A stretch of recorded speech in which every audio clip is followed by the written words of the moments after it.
কামরা জুড়ে পিনপন নীরবতা। দূর দূরান্ত হতে ভেসে আসা যানবাহনের শব্দ ব্যতীত ফ্ল্যাটটায় আর কোনো শব্দ নেই। মীরা মেঝেতে বসেছিল এতক্ষণ। উষানের চক্ষু ইশারা পেয়ে চটজলদি উঠে দাঁড়ালো। উষান অনত্রে দাঁড়িয়ে, তার হাত দুটো পিছন মোড়া করে বাঁধা, মুখের ভেতর রুমাল ঢোকানো।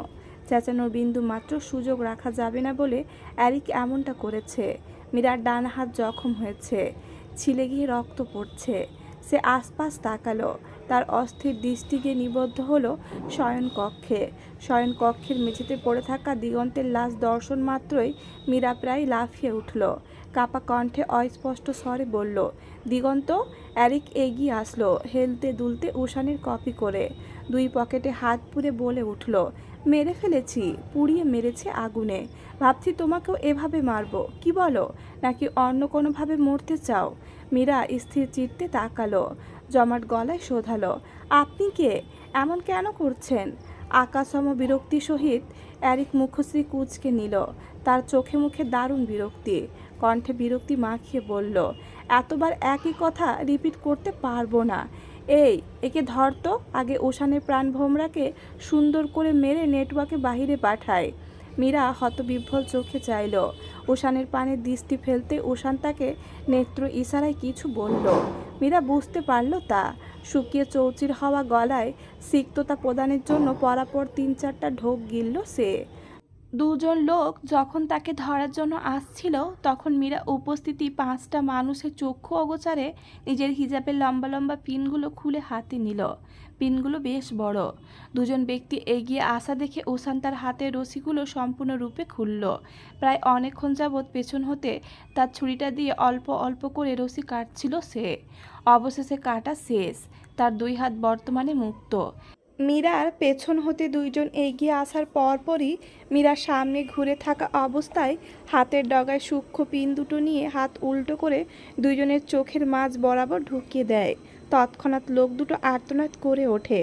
মেঝেতে পড়ে থাকা পিস্তল হাতে নিয়ে মীরা এবার গুলি ছুড়ে দিল। সেকেন্ডের মাঝে দুইজন মৃত্যুবরণ করে। মীরার হাত তখন কাঁপছে ক্রমাগত বিরতিহীনভাবে। উপস্থিত বাকি সকলে স্তব্ধ। তারা ভাবতে পারেনি মীরা এমনটা করতে পারবে। উষান উঠে দাঁড়িয়ে বাকি 3 জনের মাঝে 2 জনকে গুলি ছুঁড়ে মারে। গুলি দুটো সঠিক নিশানা অনুসারে গিয়ে লাগে সেই 2 জনের মাথার মাঝ বরাবর। বাকি রইল একজন। সে এগোচ্ছিল মীরার প্রতি। মীরা অপ্রতিভ চোখে চেয়ে নিচে পড়ে থাকা পিস্তল পল্লব ফেলার পূর্বেই হাতে তুলে গুলি ছুঁড়ে 5ম জনের দিকে। এতপর আরও একটি, এবং অবশিষ্ট সেই জন তার প্রাণহীন দেহ নিয়ে মেঝেতে আছড়ে পড়ে। অ্যারিক নির্বাক ভূমিকায় সব কিছু দেখছিল এতক্ষণ যাবৎ। মস্তিষ্ক তার শিথিল হয়ে পরপর সে সজাগ হলো। তাকে কিছু একটা করতে হবে, নয়তো মৃত্যু নিশ্চিত। অ্যারিক তার হাতের পিস্তলটা নিয়ে দৌড় লাগালো মীরার নিকট। মীরার পিছে গিয়ে মীরার মাথায় পিস্তল ঠেকালো। মুহূর্তেই সে তৈরি করে ফেললো একটা সিনেমাটিক পরিবেশ। উষান মীরার দিকে এগোতে নিয়ে থামল। অ্যারিকের কাণ্ডজ্ঞান দেখে সে হেসে ফেলল। তোর মতো পুরুষের কাছে আসলে এটাই আশা করা যায়। সরাসরি পারলে আমার মুখোমুখি হ। উষানের কথা শ্রবণ মাত্র অ্যারিক রাগে ফেটে পড়ল। সে মীরার কান ঝাপটে ধরে উষানের বাম হাতে গুলি ছুড়ল। গুলিটা লাগলো উষানের বাহুতে। মীরা চেঁচালো।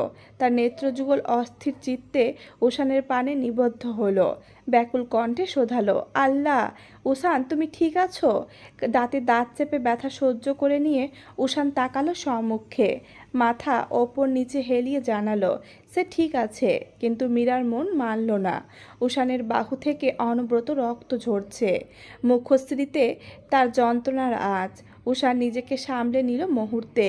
আঘাতপ্রাপ্ত স্থান চেপে ধরে শটান হয়ে দাঁড়ালো। কঠিন গলায় বলল, ওকে ছাড় অ্যারিক।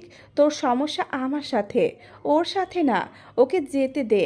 সমস্যা আমার তোদের 2 জনের সাথে। ওকে তো পরে মারবো ভাবছিলাম, আজ হুট করেই পাখি খাঁচায় ধরা দিল। তুলসীর বর্তমান হাল ওর জন্য। ওকে আমি কি করে ছাড়ি? তুলসী নামটা বিদ্যুৎ স্পষ্টের ন্যায় মীরার মস্তিষ্কে বাড়ি খেল। তাহলে এতক্ষণ যাবৎ যা হচ্ছে তার মূল হোতা কি তুলসী? মীরা সচেতন চাহনি মেলল পেছনে একবার। অ্যারিক তৎক্ষণাৎ মীরার ঘাড়ে গুঁতো দেয় পিস্তল দিয়ে। মীরা ফের সম্মুখে দৃষ্টিপাত আবদ্ধ করে। খুবই সন্তর্পণে পরিহিত পোশাকের নিচে গুজে রাখা উষানের দেওয়া ছোট্ট ছুরিটা বের করে নেয় আস্তে ধীরে, অ্যারিককে বুঝতে না দিয়ে। উষান বেমাসাল চাহনি নিক্ষেপ করে রয়েছে। মীরা ঠিক কী করতে চাচ্ছে তা হয়তো সে বুঝতে পারল। চট করে দৃষ্টি সরালো। মীরা ততক্ষণে হাতের ছুরিটা হাত পিছে নিয়ে কায়দা করে অ্যারিকের পেটে ঢুকিয়ে দিয়েছে। অ্যারিক হাতের পিস্তলটা মাটিতে ফেলে আর্তনাদ করে পিছু সরল। পেট দিয়ে তার গল গল করে রক্তিম তরল পদার্থ দেহের বাহিরে বের হচ্ছে। উষান দৌড়ে গেল অ্যারিকের নিকটবর্তী। হাতে থাকা নিজস্ব পিস্তলটা দিয়ে এবার দুটো গুলি ছুঁড়ে দিল অ্যারিকের বক্ষস্থলে। তৃতীয় গুলি ছুড়ল মাথা বরাবর মাঝখানটায়। শ্বাসরুদ্ধকর পরিস্থিতির ইতি হলো সেই লহমাতেই। তোমার হাত দিয়ে তো অনেক রক্ত পড়ছে। মীরার উদ্গ্রীবতা দেখে উষান মলান হাসল। তার বাহুতে এখন তেমন একটা ব্যথা অনুভূত হচ্ছে না। উষান হাত বাড়িয়ে মীরার গাল স্পর্শ করল। মীরা কাঁপছে তখন। কাঁপাকাঁপির কারণটা উষানের জানা আছে। মোলায়েম কণ্ঠে সে শোধালো, ঠিক আছো তুমি? ভয় লাগছে? মীরা ফ্যাল ফ্যাল করে তাকালো। প্রশ্ন করলো, ভয় কেন লাগবে? বাদ দাও। ছুরিটা রেখেছিলে কাছে? আমি তো ভেবেছিলাম ফেলে দিয়েছ। ফেলে দিতে চাইছিলাম, পরে মনে হলো রেখে দিই। ভালো করেছো। আজ কেমন দারুণ কাজে লাগলো দেখলে না? আমার কথা তো শোনো না, বদমাস। উষানকে টেনে মীরা একটা কামরায় নিয়ে গেল। সে এগোলো কাবার্ডের কাছে। এখানে ফার্স্ট এড বক্স আছে। মীরা জানতো তা। ফার্স্ট এড বক্স এনে মীরা উষানকে উদ্দেশ্য করে বলল, শার্ট খুলো তো, ড্রেসিং করতে হবে। উষান বিনা বাক্যে তাই করল। শুয়ে ছিল সে। উঠে বসে শার্ট খুলে ফেলল। ইউনিফর্ম পরা ছিল সে। নষ্ট হয়ে গিয়েছে তার ইউনিফর্ম রক্তে মেখে। প্রথমবার উষানকে মীরা বোধহয় শার্টলেস অবস্থায় দেখল। মীরার উচিত এখন লজ্জা পাওয়া, চরম লজ্জা। কিন্তু সে পেল না। স্থির চিত্তে কপাটে হাতে রক্ত পরিষ্কার করছিল। ড্রেসিং শেষে ব্যান্ডেজ করতে নিবে তৎক্ষণাৎ উষান বলল, ব্যান্ডেজ করো না, গুলি ভেতরে রয়ে গেছে, বের করতে হবে। মীরাকে এই মুহূর্তে ভীষণ অসহায় রূপে দেখা গেল। তার পক্ষে কিছুতেই মাংস খুঁজে গুলি বের করা তো আর সম্ভব না, কিছুতেই না। সে ধরা গলায় বলল, চলো হসপিটালে যাই, আমার পক্ষে গুলি বের করা সম্ভব না, দ্রুত ওঠো। আলসেমি নিয়ে উষান উঠে বসল। মুখশ্রীতে তার বিরক্তি মাখামাখি। ফার্স্ট এড বক্স থেকে সার্জিক্যাল ইনস্ট্রুমেন্ট নিয়ে সে এগোলো ড্রেসিং টেবিলের দিকে। যেতে যেতে বলল, এটা আমি নিজেই করতে পারবো, হসপিটালে যাওয়ার দরকার নেই। আরসিতে নিজের ক্ষত স্থানটা গভীর চোখে দেখল কতক্ষণ উষান। গুলিটা আটকে রয়েছে হাড্ডিতে, বের করতে বেশ বেগ পেতে হবে। সে সার্জিক্যাল ছুরিটা হাতে নিল। খুঁচিয়ে খুঁচিয়ে বের করতে লাগলো গুলিটাকে। মীরা তখন হাত পা অবশ হয়ে তার। লোকটা কি মানুষ? এভাবে গুলি বের করছে, ব্যথা পাচ্ছে না? চেহারা দেখে তো মনে হচ্ছে খুব মনোযোগ সহকারে সাধারণ কোনো কিছু করছে। যন্ত্রণার বিন্দু মাত্র আঁচ নেই মুখশ্রীতে। ছুরি দিয়ে খুঁচিয়ে খুঁচিয়ে গুলি বের করা শেষে উষান ফিরে এলো নিজের আগের স্থানটায়। তুমি কি মানুষ? উষান দুর্বদ্ধ হাসল। মোলায়েম কণ্ঠে শোধালো, না তো, আমি মানুষ না, আমি জিন, ভ্যাম্পায়ার আর সামথিং। তোমার আমাকে কোনটা মনে হয়? ফাজলামো করবে না। ফাজলামো কই করছি জান? টিপিক্যাল ওয়ার্ড ইউজ করবে না। উষান শব্দ করে হেসে ফেলল। ক্লান্ত দেহ এলিয়ে দিল তুলতুলে বিছানায়। মীরা এবার নরম হাতে ব্যান্ডেজ করে দিল। মীরাকে দেখতে দেখতে উষান জিজ্ঞেস করল, হঠাৎ আমাকে মানুষ মনে হলো না কেন তোমার? কিসের পরিপ্রেক্ষিতে এই কথা বললে? মীরা ব্যান্ডেজ করা শেষ করলো। জবাব দিল, যেভাবে গুলি বের করছিলে ব্যথা লাগেনি? তো না। হাসতে হাসতে গভীর হলো উষান। কেমন অন্যমনস্ক হলো। ফের বলে উঠল, রাহনুমা আম্মুর চোখ দুটো ঠিক এভাবেই উঠিয়ে নিয়েছিল মীরা, জানো? আহত দৃষ্টিতে তাকালো মীরা। উষানের অন্তঃস্থলে প্রতিক্ষণে ঠিক কীরূপ প্রলয় বয়ে যায় তা বুঝি সে আন্দাজ করতে পেরেছে। তার মাঝে মধ্যে শ্বাস রুখে আসে এই ভেবে, উষান আসলে কেমন আছে? আসলেই কি ভালো আছে? মীরার তো মনে হয় না তা। উষান রুসিমার কঠিন মৃত্যু দেখেছে নিজের অক্ষিদয় সম্মুখে। লোকটার কি ভালো থাকার কথা? স্থির চিত্তে প্রশান্তি পাওয়ার কথা। উষান উঠে বসল। কাবাডি গিয়ে ইউনিফর্ম খোঁজা শুরু করলো। কর্মস্থলে অন্য শার্ট পরে তো আর যাওয়া যায় না, কিন্তু তার ইউনিফর্ম নেই এখানে, সব উজানের বাসায়। তপ্ত শ্বাস ফেলে বিরক্তি দিতে অধৈর্যরা চয়ের ন্যায় করল সে। এরিকের জন্য তার আজকের পুরো দিনটাই মাটি। ঢাকায় এসেছো কেন? তোমাকে না বললাম চট্টগ্রাম যেতে? কেন কথা শোনো না মীরা? চলো, তোমাকে উজানের ফ্ল্যাটে দিয়ে আসি। কাল সকালেই ঢাকা ছাড়বে তুমি। কথার হেরফের যেন না হয়।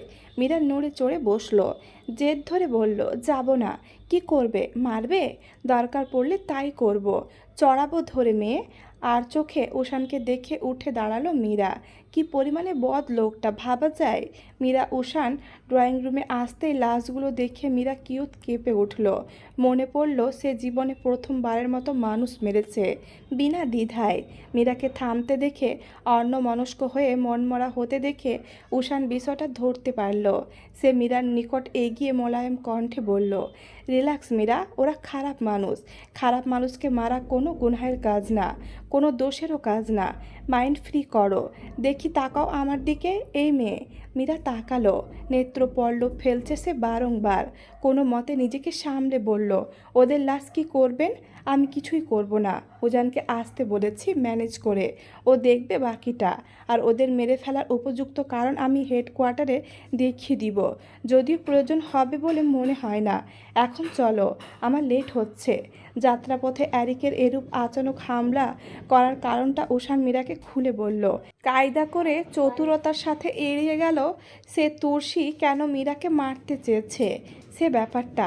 মীরাও তেমন ধ্যান দিল না। সে ভাবছে অন্য কিছু। হঠাৎ করেই নিজে খুন করার ব্যাপারটা তার মাথায় ঝেঁকে বসেছে শক্তপোক্তভাবে। কাঙ্ক্ষিত স্থানে পৌঁছাতে মীরা হুঁসে আসলো। নেমে যেতে গেলে উষানের পেছন হতে বাধা প্রদানে সে থামল। পেছন ফিরে বলল, কি হয়েছে? জবাব দিল না উষান। সে মীরাকে কাছে টেনে কপালে অধর ছোঁয়ালো। পরপর মীরাকে তাড়া দিয়ে গাড়ি থেকে বের করে এক টানে মীরার দৃষ্টি সীমার বাহিরে চলে গেল। মীরা সেদিকে তাকিয়ে রইল কতক্ষণ। একরাশ এপাকে মনের অন্দর মহলে পুড়ে নিয়ে সে ফিরে চলল। সিলেটের এক গ্রাম অঞ্চলে কাল আকাশপথে হামলা হয়েছে, বোমা হামলা। হেলিকপ্টার থেকে বোমা নিক্ষেপ করা হয়েছে। অনাকাঙ্ক্ষিত সেই ঘটনায় নিহত হয়েছে প্রায় 50 জন মানুষ। ফসলি জমি, সেখানকার কিছু ঘরবাড়ি তৎক্ষণাৎ বোমা নিক্ষেপ করায় কারণবশত ধ্বংস হয়ে ছাই। আচানক এমন কাণ্ডে এয়ারফোর্স যখন হেলিকপ্টার নিয়ে ছুটল আকাশপথে, সেই হেলিকপ্টারটাকে আয়ত্তে আনার জন্য তৎক্ষণাৎ দেশবাসীকে চমকে দেওয়ার জন্য ঘটল আরেক অনাকাঙ্ক্ষিত ঘটনা। বিকট এক শব্দে সেই হেলিকপ্টার ব্লাস্ট হয়ে আকাশপথ থেকে ছিটকে ভূমিতে আছড়ে পড়ল। সেই ক্ষণটাই আরও হতাহতের কাণ্ড ঘটল। আগুনের লাভা গাছে পড়ে আগুন লাগলো। পুরো দেশের মানুষেরা তখন স্তব্ধ, কিংকর্তবিমূঢ়। প্রতিরক্ষা বাহিনীর মাথায় হাত। কি থেকে কি হয়ে গেল? তাদের পরিকল্পনা ভেস্তে দিয়ে গেল এই বোমা হামলা। থমকে রয়েছে যখন দেশের মানুষের বুঝতে বাকি নেই 1999 সালের সেই ধ্বংসযজ্ঞ পরিস্থিতি আবারও সৃষ্টি হতে চলেছে। অম্বরে অর্থবৃত্তের ন্যায় চাঁদ উঠেছে। চাঁদের স্বচ্ছ ঝলমলে রশ্মি তখন বাতাবরণ জুড়ে চাদরের ন্যায় বিছিয়ে রয়েছে। পশ্চিম দিক থেকে আসা থমথমে সমীর জানান দিচ্ছে আজকের রাতটি হবে উত্তপ্ত। ঝাপসা গরমে কাহিল অবস্থা। গুমোট অম্বরে মেঘ নেই। তিমির আবৃত কলুষিত আঁধারে বিলীন অন্তরিক। চাঁদের ঝলমলে আলো গায়ে লাগাতে মীরা মাত্রই বারান্দায় এসে বসল। তার মুখ শুকনো ফ্যাকাশে। কোমর অবধি চুলগুলো থমথমে তপ্ত অনিলের ছোঁয়া পেয়ে এলোমেলো হয়ে উঠছে। মীরা পা গুটিয়ে বসে মেঝেতে। তার মলিন দৃষ্টিপাত অবদ্ধ করল দূর আকাশের স্বচ্ছ চকচকে চাঁদটার দিকে। চোখের কোণে তার অবহেলায় লেপ্টে থাকা অশ্রুরা রশ্মির দর্শন পেয়ে চিকচিক করে উঠল। ঠোঁট ভেঙে আচানক কান্না আসলো মীরার। কান্না উপচে আসলো দুঃখে নয়, রাগের প্রকোপে। মীরা যখন মাত্রাতিক রেগে যায় তখন তার কান্না পায়। কান্নার দলাটাকে সে পরপর দুমড়ে মুচড়ে ভেতরে পুড়ে নিল। শক্তোক্তি করল, পৃথিবীর চরম বদমাইশ লোক তুমি উষান। তোমাকে সামনে পেলে আমি পরবর্তী শব্দ ভাণ্ডারে খুঁজতে গিয়ে মীরা শক্তোক্তি করা থামালো। পরক্ষণে শব্দটা খুঁজে পাওয়া গেলেও সে তা উচ্চারণ করল না, মৌন রইল। তার নিকট বিষাক্ত লাগছে সব কিছু। কারণটা উষান। উষান সেই দিন তাকে উজানের বাড়ি পৌঁছে দিয়ে গায়েব হলো, সেই যে আর দেখা নেই তার। মাঝে উষান মীরাকে একবার ফোন দিয়ে বলেছিল যাতে সে চট্টগ্রাম ফিরে যায়। মীরা উষানের কথা শোনেনি, তার আদেশ মানেনি, অনুরোধ রাখেনি। মীরার সেই মুহূর্তে একটাই জেদপূর্ণ আবদার, মীরা চট্টগ্রাম যাবে না মানে যাবেই না। সে ঢাকায় চাকরি করবে, মায়ানাকে এখানে নিয়ে আসবে। মাহাদি তো আর দেশে নেই, সুইজারল্যান্ড গিয়েছে ব্যবসায়িক কাজে, 2 বছর হলো তাও ফেরেনি এখনও। মীরার এমন জেদ দেখে উষান চুপ ছিল, কিছু বলেনি। মনে মনে প্রথমবার আফসোস করলো কেন সে তার বিপরীতধর্মী নারীর প্রেমে পড়ল না। উষান মীরা একই স্বভাবের, জেদি এবং বড্ড বেশি রগচটা। মানুষ পড়ে বিপরীতধর্মী মানুষ এর প্রেমে, আর মীরা উষান তারা পড়েছে তাদের স্বভাবের ব্যক্তির প্রেমে। মীরা ঢাকায় একটা ফ্ল্যাট ভাড়া নিয়েছে, ফুপির কাছ থেকে মায়ানকে নিজের কাছে নিয়ে এসেছে চট্টগ্রাম গিয়ে। এখন সে রুহি, টুইঙ্কেল আর মায়ান একসাথেই থাকে। মীরা চাকরি খুঁজছে, হয়েও যাবে হয়তো অল্প কয়েকদিনের মাঝে। উষান ভীষণ ক্ষুব্ধ, মীরা কেন তার কথা শোনে না। সে কি আর মীরার ক্ষতি চায়? না তো। এই করে দুইজনের কথা বলা বন্ধ আজ 12 দিন হবে। কথা বলাটা বন্ধ মীরার তরফ থেকে। উষান্ত চরম ব্যস্ততার কারণে তার অভিমানীর সঙ্গে এক দণ্ড কথা বলতে পারছে না। পর্দার আড়াল থেকে মীরার অবস্থা পর্যবেক্ষণ করে টপাটপ 2 থেকে 4টা মীরার ছবি তুলল রুহি। তারপর সেই ছবিগুলো পাঠালো উষানের ইনবক্সে, সাথে মেসেজ দিল, আপনার জন্য মেয়েটা দিন দিন সন্ন্যাসী হয়ে যাচ্ছে উষান ভাই, প্লিজ কাম ব্যাক শুন। মীরাকে মানুষ থেকে সন্ন্যাসী হওয়া থেকে বাঁচিয়ে নিন।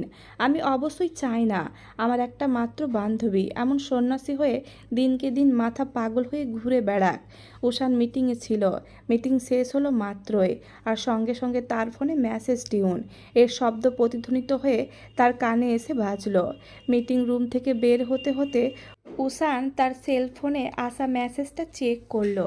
রুহির মেসেজ, মীরার ছবি পাঠিয়েছে কয়েকটা, সাথে ক্ষুদ্র বার্তা। সেই ক্ষুদ্র বার্তাটিকে রেখে উষান ছবিতে ক্লিক করলো। মীরার প্রতিচ্ছবি চক্ষু সম্মুখে স্পষ্ট হতেই তার বক্ষস্থল শিথিল হলো। বই কি, তবে মীরার হাল দেখে সে কিঞ্চিত কপালের চামড়া কুঁচকালো। মীরার মুখশ্রীতে রাগের আঁচ, সাথে অন্তঃস্থলের অদৃশ্য চাপা কষ্ট ফুটফুটে অবস্থায় ফুটে উঠেছে। উষান হতাশ দৃষ্টিতে আর একটা বার মীরাকে পরখ করে পাওয়ার বাটনে চাপ দিয়ে ফোন বন্ধ করে দিল।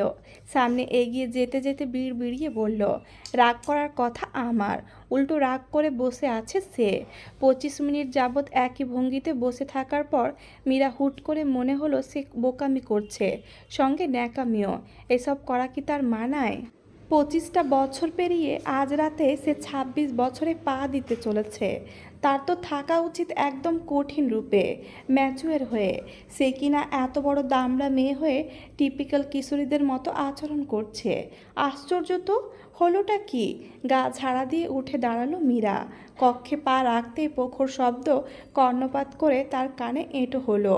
ভীষণ রকমের বিরক্তি নিয়ে সম্মুখে পূর্ণপাত দৃষ্টি আবদ্ধ করতে সে থমকালো, চমকালো, বাকরুদ্ধ হয়ে রইল। Happy birthday Meera. রুহি, উমাইসা, সাথে আরও কয়েকজনের জোরালো চেঁচানোর সুর। উজানের কোলে মায়ান, সে বোনের দিকে হাসি হাসি মুখে তাকিয়ে। টুইঙ্কেল দৌড়ে এসে মীরাকে এক প্রকার ঝাপটে ধরল। মীরা হাঁটু গেড়ে বসে টুইঙ্কেলকে কোলে তুলে নিল। টুইঙ্কেল তার হাতে লোকানো ছোট বাক্সটা এবার সামনে আনলো, বলল, তোমার বার্থডে গিফট মিষ্টি, খুলো এটা। টুইঙ্কেলকে এক হাতে জড়িয়ে মীরা ছোট্ট বাক্সটার র্যাপিং পেপারটা খুলে বাক্সের বন্ধ মুখ উন্মুক্ত করে দিল। ভেতরে ছোট্ট একটা প্রজাপতির ক্লিপ, বেশ আকর্ষণীয়। মীরা টুইঙ্কেলের গালে চুমু খেলো, বলে উঠল, গিফটটা খুব বেশি সুন্দর প্রিন্সেস, থ্যাংক ইউ। কাকে দিয়ে আনিয়েছো এটা? লাভঝাপ এনে দিয়েছে। মীরা সামনে এগোলো, উমাইসা তাকে জড়িয়ে ধরল। উজান, রুহি উইশ করলো তাকে। মায়ান লাফ দিয়ে উজানের কোল থেকে নেমে মীরার পাশ ঘেঁষে দাঁড়ালো। টুইঙ্কেলের দিকে সে কটমট চোখে তাকালো। তার মতে এই মেয়েটা আসার পর থেকে মীরা তাকে কম ভালোবাসে, তাই সে টুইঙ্কেলকে সহ্য করতে পারে না, দেখলেই ঝগড়া করে। তবে তা মীরার দৃষ্টি অগোচরে। তোমরা কখন আসলে আপু? এই তো একটু আগে, উজান নিয়ে আসলো। আজ যে তোমার বার্থডে, এটা আমাদের উষান ভাই ফোন করে জানালো, বলল তোমার বাসায় একটু যেতে। ওনা বললেও আমি চলে আসতাম। রাত 11:50 পর্যন্ত সবার খোঁজ গল্প চলল। এতপর মীরার জন্য অর্ডার করা কেক এসে পৌঁছাতেই সবাই কেক কাটার জন্য প্রস্তুতি নিল। মীরা হাঁসফাঁস করছে, বারংবার সদর দরজার প্রতি গভীর চাহনি নিক্ষেপ করছে। উষান কি আসবে না? এত রাগ ক্ষোভ মীরা আচানক দ্বিধা ফেলে সবার সামনে জিজ্ঞেস করে বসলো, আপু উনি কি আসবে না? উমাইসা ধরতে পারল না কথাটা। সে প্রশ্ন করল, এই উনিটাকে? মীরা ইতস্তত বোধ করে জবাব দিল, উষানের কথা বলছিলাম। ও না, ও আসবে না, ওর নাকি দরকারি কাজ আছে। মীরার হঠাৎ মন খারাপ হলো, বুক ব্যথা হওয়ার মতো মন খারাপ। ভীষণ ভীষণ মন কেমনের গল্প নিয়ে সে কেক কাটলো। তার চারিপাশে হৃষ্টচিত্তে তাকে ঘিরে, অথচ সে মন মারা মলিনতা তা কাউকে বুঝতে দিল না। হাসি হাসি মুখে কয়েক প্রহর পার করে দিল। রাত বাড়ল, তখন রাত 3টা হবে। যে যার মতো ঘুমাতে চলে গেছে। মীরা সব কিছু গুছিয়ে নিজের কামরায় আসলো। দরজা ভিড়িয়ে রেখে বিছানায় গিয়ে শুয়ে পড়ল। কাঁদল কতক্ষণ নিজ মনে। পরক্ষণেই নিজেকে শক্ত করে উঠে বসলো। এভাবে কাঁদলে কি হবে? কিছুই না, কিচ্ছুটির সমাধান হবে না। কান্নাকাটি শেষ। বিরক্তি মাখা কণ্ঠ, বড্ড চিরপরিচিত মীরার এই কণ্ঠস্বরটা। চমকিত হয়ে সে পেছনে ঘুরল। উষান বসে সোফায়, আইসি ভঙ্গিতে। তার তাকানো মাত্রই সে উঠে দাঁড়ালো। হাতের সেলফোন মীরার সামনে ধরে বলল, আধ ঘন্টা যাবৎ বসে আছি। কতক্ষণ কাঁদতে পারো তুমি তার হিসাব করলাম। গড, প্রায় 35 মিনিট 12 সেকেন্ড ধরে কাঁদছো। এত ছিচকান্দনি হলে কবে? রাগ, হৃষ্টচিত্ততা, বাহাদুরি, ক্রন্দন, অনুভূতির পুরো এক সংমিশ্রণ। মীরা কোনটা রেখে আগে কোন অনুভূতিটাকে প্রকাশ করবে তা ভেবে ভেবে একটু অন্যমনস্ক হলো। তারপর আচানক লাফিয়ে উঠে উষানের শার্টের কলার চেপে ধরে ধমকে বলল, বেয়াদব লোক, ফাজলামো হচ্ছে। তোমাকে আমি চড় লাগাবো আজ। উষান রসিকতার সুরে প্রতি উত্তর করল, তো লাগাও, নিষেধ করেছি? এই নাও, গাল দিলাম বাড়িয়ে, জলদি করো, অনেক কাজ আছে আজ। মীরা থাপ্পড় লাগালো না, বরং চিমটি কাটলো জোরে। উষান হেসে গাল সরিয়ে নিল, বলল, ব্যাস এতটুকুই? এত দিনের জমে থাকা ক্ষোভের মাত্র এতটুকু শাস্তি? মীরা নিরু উত্তর। উষানের শার্টের কলার ছেড়ে সরে গেল সে। মীরা সরতেই উষান তাকে আপাত মস্তক দেখে, সূক্ষ্ম নজরে, খুঁটিয়ে খুঁটিয়ে। দেখা শেষে মীরার প্রতি দৃষ্টি ফেলে শোধায়, লাল রঙে তোমাকে একদম টমেটোর মতো লাগছে মীরা। তোমার নাক, গালও লাল, পুরো আস্ত একটা টমেটো। ছি, কথার কি ছিরি? উষান হেসে ফেলল, বলল, লাল শাড়িতে তোমাকে এতটা সুন্দর লাগবে, জানলে আমি অন্যান্য রঙের শাড়িগুলো না এনে শুধু এই লাল রঙেরই শাড়ি আনতাম। ভুরুদয়ের মাঝে পরাপর সূক্ষ্ম করে ভাঁজ ফেলল মীরা। সন্নিহান গলায় শোধালো, মানে কি? এই শাড়ি তো আমাকে উমাইসা আপু দিয়েছে। তুমি কখন দিলে? আমি কিনে দিয়েছিলাম আপুকে, যাতে আমার আসার আগেই তোমাকে শাড়ি পরিহিতা অবস্থায় দেখতে পারি। রাস্তায় ছিলাম, জ্যাম ছিল প্রচুর, তাই লেট হলো। মীরা নিশ্চুপ। আচানক উষান তার হাত ধরে কাছে টানল। মীরা হতবিহ্বল হয়ে তৎক্ষণাৎ বলল, আরে আশ্চর্য, টানাটানি করছো কেন? দেখা করতে আসলেই শুধু টানাটানি, অশ্লীল লোক। বাগ্বিতণ্ডায় লিপ্ত হলো না উষান। সে মীরার চিবুক ধরে নতজানু হয়ে থাকা মীরাকে সোজা করল। ঠোঁট ছোঁয়ালো গভীর করে চিবুকে। গাল দুটো আগলে ধরে অধরের স্পর্শ আঁকলো অনবরত। গলায় নেমে এসে গভীর করে ঠোঁট ছোঁয়ালো। মীরার অবস্থা তখন বেহাল। মুক্ত বাতাসে ওড়া ঘাসের মতো করে কাঁপুনি দিচ্ছিল অনবরত। কাপাটে কণ্ঠে কোনো মতে ধমকে বলার চেষ্টা করল, ছাড়ো। উষান ছাড়ল না মীরাকে, বরং বাঁধন নিবিড় করল। কানের পিঠে অধর ছুঁয়ে দিতে দিতে জবাব দিল, আজকে নো ছাড়াছাড়ি, নো দূরে যাওয়া যায়। আজকে শুধু ভালোবাসাবাসি হবে madam. Let me love you.